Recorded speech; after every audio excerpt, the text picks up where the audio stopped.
Welcome back, everyone. A brief from the Journal of the American Medical Association shows the health of children in the U.S. is poor compared to kids in other wealthy countries. The data shows an increase in chronic conditions, among other things. Joining us now to talk about it, Dr. Zorba Pastor. Hello. Hi, good to be here. What are the findings of this Bad study? news, bad news. By the way, we're not even better than Costa Rica. I just want to say that. Wow. Costa Rica has better numbers. So I'll give you a few things. Mortality rate, in other words, the number of kids that die from the age of, until the age of 18. Okay. So you compare 2007 to 2022. It's increased. It's doubled since that time. We have roughly 30 kids for every 100,000 who die. And in the developed countries, it's 14.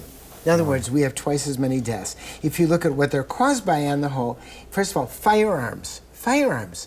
How do kids under 18 get firearms? And the answer is the parents aren't locking them up, right? So firearms are a big thing. Drowning, big thing. Children don't know how to drown, and especially African Americans, Asians who don't know about that. Very, very important. Seatbelt issues.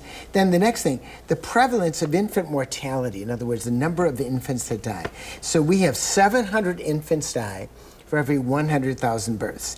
In the UK, it's 150. We have 700, 150. Why are the numbers so staggering? Good question. Good question. Next answer. We spend twice as much on healthcare than every other country. Twice as much as Switzerland, that's it.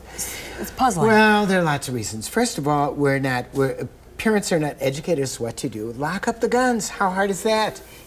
Enroll your kids in a Y program to learn, to learn how to do that. Premature babies are born because mothers smoke cigarettes, drink too much alcohol, don't go and see the doctor. That is a big issue. So a lot of this, the thing is, about half of our increased mortality is treatable without drugs, just by changing lifestyle.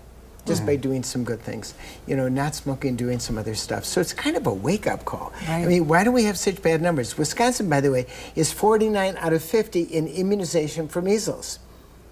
Where'd that come from? Why are we 49 out of 50? Since when? Right. I don't know. It's been for the last, 2 or 3 years. Right. So who isn't getting measles shots? It's not as if we have a very big anti-vaccination campaign. We're just not.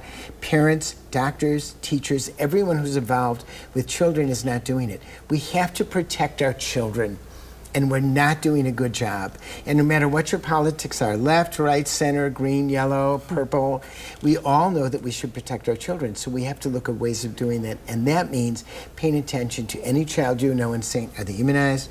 Do they wear their seatbelts? Do they do the wrong stuff? And lock up the guns. And be careful around water. That's another simple one, frankly. Right, And well, and a number of kids die in water because the people who are actually driving the boat have had too much alcohol on board, and then what happens?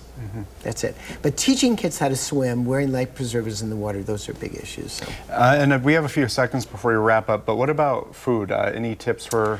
Well, food. We now have roughly about 1/3 to 40% of our kids are obese. Look, 20 years ago, and it was only 15%. And that's from food, highly processed, ultra-processed foods. If you look at Cheetos as a good example, it has 45 ingredients, and none of them are healthy. Yeah, it's a lot to think about. Well, thank you for having this conversation with us. Good to be here. Yeah, thank you so much.